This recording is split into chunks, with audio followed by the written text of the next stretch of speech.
కొనరావుపేట మండలంలోని పలు గ్రామాల్లో కాంగ్రెస్ పార్టీ ఆధ్వర్యంలో రాజ్యాంగ పరిరక్షణ ర్యాలీలు చేపట్టారు. కాంగ్రెస్ పార్టీ ఇచ్చిన పిలుపు మేరకు జై బాబు జై భీమ్ జై సంవిధాన్ కార్యక్రమంలో భాగంగా కొనరావుపేట మండలంలోని రామన్నపేట కొలనూరు గ్రామాల్లో మండల శాఖ అధ్యక్షులు షేక్ ఫిరోజ్ పాషా ఆధ్వర్యంలో ర్యాలీ చేపట్టారు. ముందుగా అంబేద్కర్ విగ్రహాలకు పూలమాలలు వేసి నివాళులర్పించి రాజ్యాంగ పరిరక్షణ ర్యాలీలో పాల్గొన్నారు. అనంతరం వారు మాట్లాడుతూ రాజ్యాంగాన్ని ప్రతి ఒక్కరు రక్షించుకోవాలని, అంబేద్కర్ సూచించిన సిద్ధాంతాలు దేశ ప్రజలకు అనుసరణీయమని, భారతీయ జనతా పార్టీ రాజ్యాంగ స్వరూపాన్ని మార్చడానికి కుట్ర చేస్తుందని అన్నారు. కార్యక్రమంలో వ్యవసాయ market committee chairman Yellaiah, vice chairman Prabhakar, Naluka Satyam, బండి ప్రభాకర్, జిల్లా కాంగ్రెస్ కార్యదర్శి రుక్మిణి కార్యకర్తలు ఉన్నారు. గ్రామంలో ఏఐసిసి పిలుపు మేరకు జై బాబు జై భీమ్ జై సంవిధాన్ కార్యక్రమానికి విచ్చేసినటువంటి మేము మా రాజ్యాంగాన్ని అత్యంత పవిత్రమైనదిగా, ప్రపంచంలోనే గొప్ప రాజ్యాంగంగా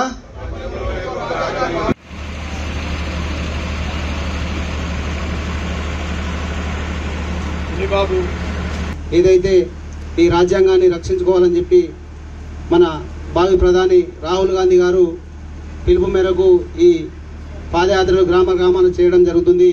కాబట్టి బీజేపీ ప్రభుత్వం మన కుల మతాల మధ్యలో చిచ్చు పెట్టి రాజ్యాంగాన్ని వారు సవరణ చేయాలనే ఉద్దేశంతో 400 సీట్లు గెలిస్తే మేము రాజ్యాంగాన్ని మారుస్తామని చెప్పినటువంటి బీజేపీ ప్రభుత్వం వాళ్ళ అహంకార పూరిత మాటలకు నిదర్శనంగానే ఈరోజు ఈ కార్యక్రమాన్ని తీసుకోవడం జరిగింది. అలాగే మొత్తం భారతదేశంలోనే కాంగ్రెస్ పార్టీ గత 40 సంవత్సరాలు 50 సంవత్సరాలు పాలించి ఎన్నో కార్యక్రమాలు చేపట్టి ఉపాధి హామీ పనిని అయితేనేమి, అలాగే నిన్న మొన్నటి వరకు మనందరం కరెంట్ బిల్లు కూడా కట్టుకున్నాం. ఇప్పుడు కరెంట్ బిల్లు కట్టాల్సిన పరిస్థితి కూడా లేదు. కరెంట్ బిల్లు కూడా మాఫీ చేసింది ఈ రాష్ట్ర ప్రభుత్వం. అలాగే మాఫీ అయితేనేమి, మా అన్నగారు చెప్పినట్టు కొన్ని జాగాలలో సిలిండర్ల పైసలు పడతలేవు, అవి కూడా క్లియర్ అవుతాయి. ఖచ్చితంగా ఒక్కొక్కటి చేసుకుంటూ పోతున్నాం.